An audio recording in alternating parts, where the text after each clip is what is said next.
Okay. It's time for me to say something.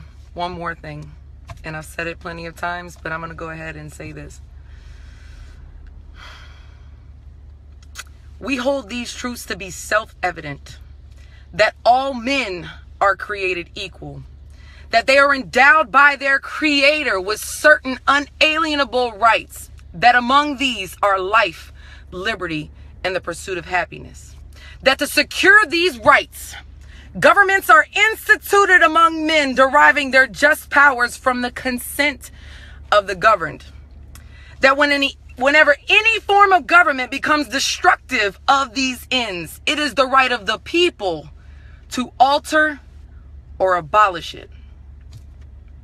And to institute new government, laying its foundation on such principles and organizing its powers in such form as to them shall seem most likely to affect their safety and happiness.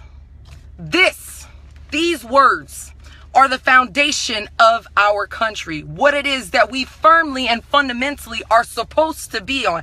Now, I understand that when these words were adopted July 4th, 1776, that this did not apply to black people because they were considered property. I understand all of this, but what I'm telling you is it's time for some folks to open their eyes and firmly decide for themselves as to what it is that they feel and where it is that they stand when it comes to this. And make no mistake, I'm not calling for another revolution.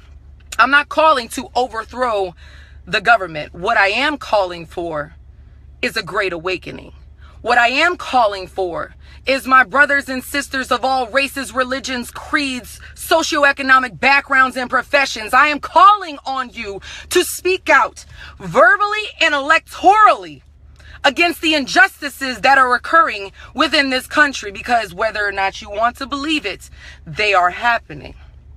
Now, a few days ago, I posted a video asking how it is that a terrorist dropping bombs and shooting at cops can be allowed to live, but a black man or a child playing with a toy or a black man with his hands up seems to not be able to be detained without being killed.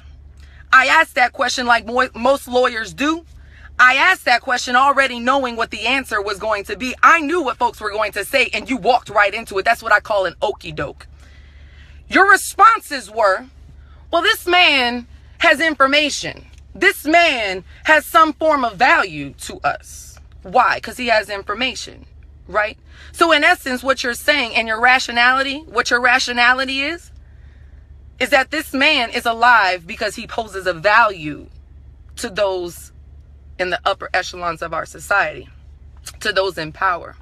He's a national security risk, right? Well, I dare say that the injustices that are occurring here with police brutality, those that are given the right to protect and serve, but instead are enacting in such a way that they feel as if their badge gives them the right to be the judge, jury, and executioner, I dare say that that is a national security risk.